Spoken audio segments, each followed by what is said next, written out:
Olá, o meu nome é Gonçalo e bem-vindos ao Paleotomista. O que é o Paleotomista? É uma tentativa de compreender aquilo que São Tomás de Aquino diz. Não o que eu gostaria que ele dissesse a outra pessoa qualquer, mas o que ele, de facto, diz.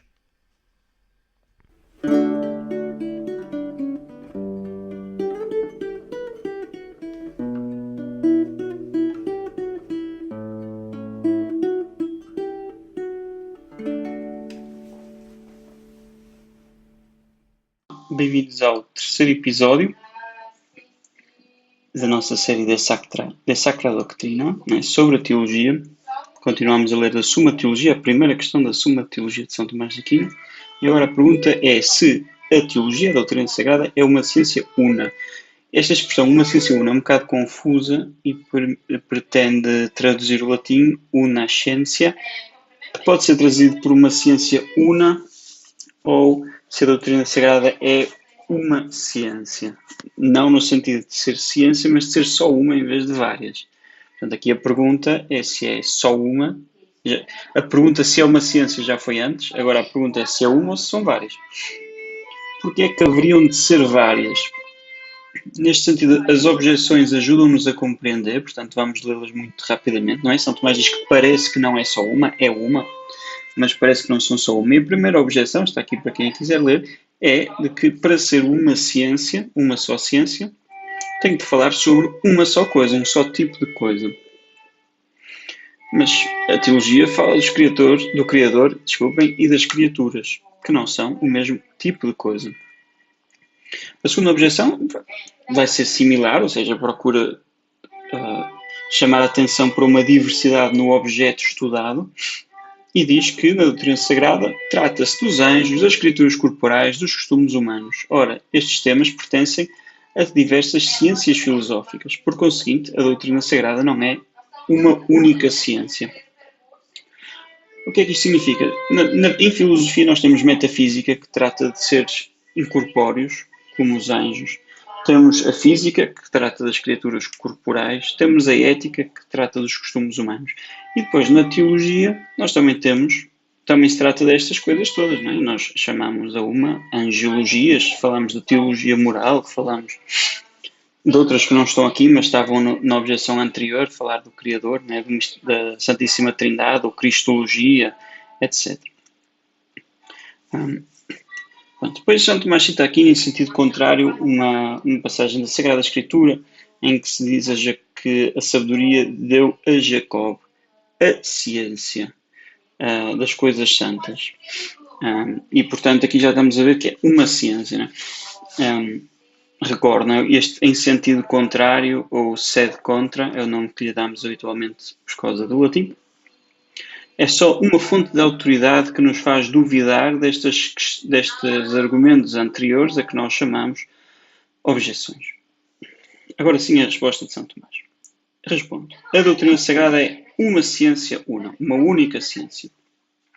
Agora, ele vai dar uma resposta que vai ser um bocado confusa, porque entra em questões técnicas filosóficas. Portanto, uma ciência, nós quando pensamos em ciência tendemos a pensar num corpo de conhecimentos, né?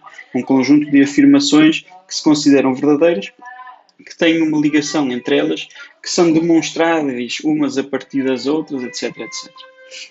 Isso é tudo verdade, mas para a filosofia aristotélica, escolástica, filosofia tradicional, é um sentido derivado. O primeiro sentido de ciência quer dizer conhecimento, e portanto é uma capacidade que eu tenho. Okay? Uma capacidade, é um tipo particular de capacidade que nós chamamos virtude, mas todas as nossas capacidades, neste sentido técnico, poderes ou virtudes, ou vícios também, que tecnicamente não são capacidades, mas são especificadas, não é?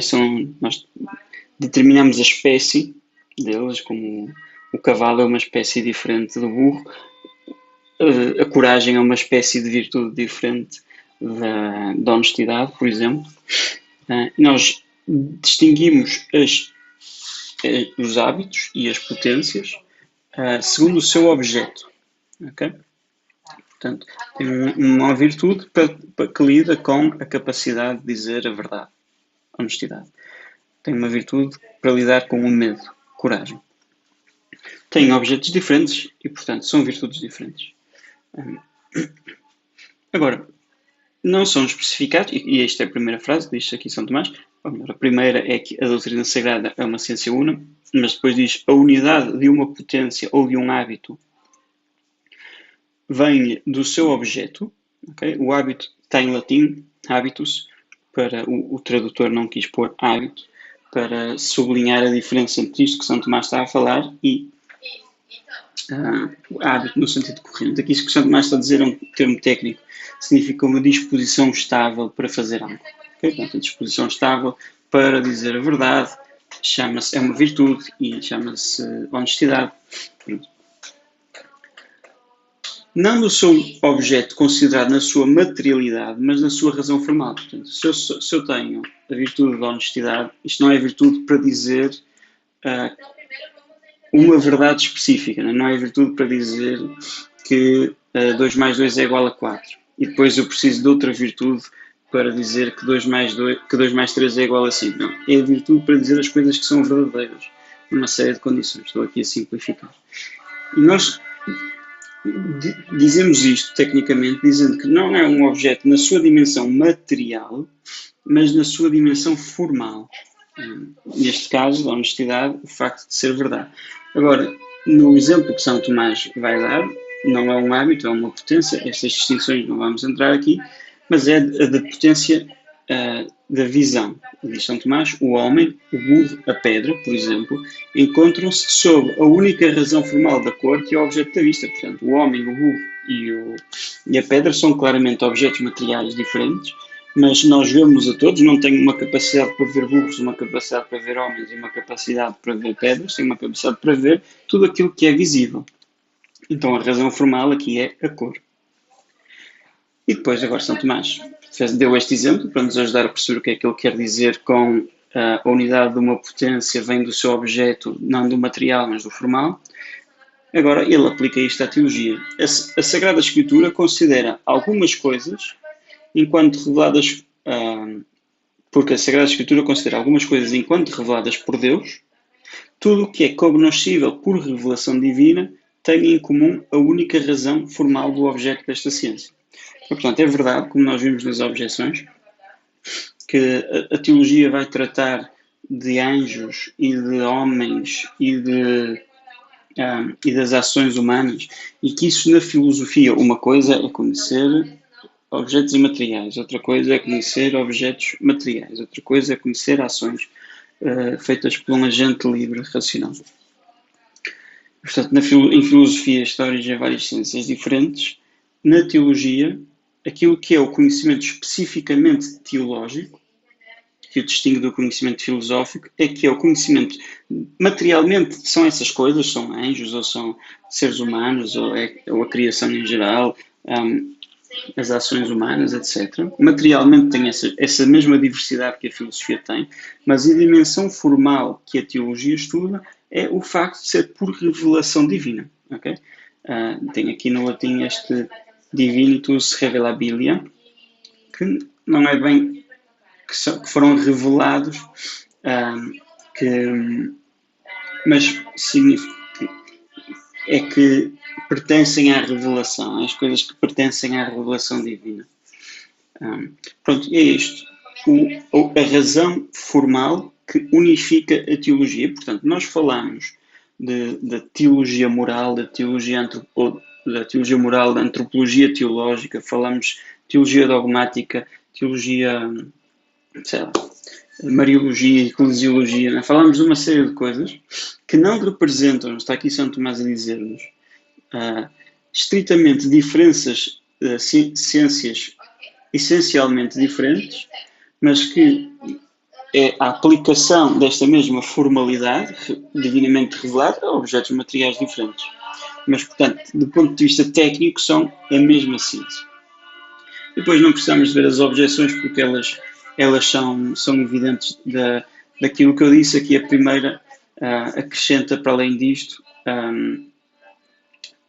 ou melhor, ambas acrescentam algo. A primeira acrescenta que a teologia, é verdade, estuda o Criador e as criaturas, mas estuda as criaturas na medida em que se relacionam com o Criador, portanto há aqui uma primazia, não é que se estuda tudo, não é? Em filosofia metafísica estuda tudo, todo o ente, todos os seres.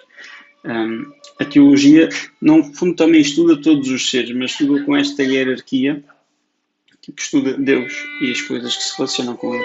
A resposta à segunda objeção vai-nos chamar a atenção de que não há problema em potências ou hábitos inferiores terem objetos diferentes e depois haver uma potência superior que usa esses objetos. O exemplo que São Tomás dá é tomado da filosofia aristotélica de Aristóteles, e eu a dizer feito estúpido, da filosofia aristotélica, em que Aristóteles demonstra e ensina-nos que o meu tato é uma potência que tem como objeto as coisas que são tangíveis, a visão tem as visíveis, a audição tem as audíveis, por aí fora. Mas depois, quando eu vejo uma árvore, cheiro uma árvore, toco uma árvore, provo os frutos da árvore, etc., eu percebo que tudo aquilo é a mesma coisa. Tudo aquilo é da árvore. Eu percebo isso. Para mim eu tenho 5 sentidos, não são 5 coisas completamente diferentes e depois eu faço um raciocínio muito complicado para compreender que são a mesma coisa. É uma capacidade que eu tenho, é uma potência. Tal como eu tenho a potência de sentir a textura, de ver a cor, tenho a potência, a capacidade, a faculdade de reconhecer que tudo isso pertence ao mesmo objeto. E essa capacidade chama-se senso comum. E já estamos a ver que cada um dos 5 sentidos externos tem o seu objeto diferente, as coisas visíveis, as coisas audíveis, as coisas tangíveis, etc. Mas depois este senso comum, ou sentido comum, tem como objeto todas essas coisas que as toma das potências inferiores. Okay? Portanto, também a teologia está acima da filosofia. Há várias filosofias com objetos diferentes e depois a teologia está acima da filosofia, vai tomar as conclusões da filosofia e vai usá-las agora à luz desta nova razão formal das coisas que são obtidas, conhecidas por revelação, pela luz da fé. Enfim, pronto. E é isto por hoje. Muito obrigado. Espero que tenha feito sentido. Espero que gostem. Não se esqueçam, se há dúvidas, sempre nas perguntas, na caixa de comentários, ou se tiverem o meu contacto. Damos glória a Deus. Glória ao Pai, ao Filho e ao Espírito Santo, como é no princípio, agora e sempre. Amém. Muito obrigado e até à próxima. Olá outra vez. Gostaste deste episódio? Ajuda-nos para chegarmos a mais pessoas. Gosta? Partilha, subscreve, avalia o podcast.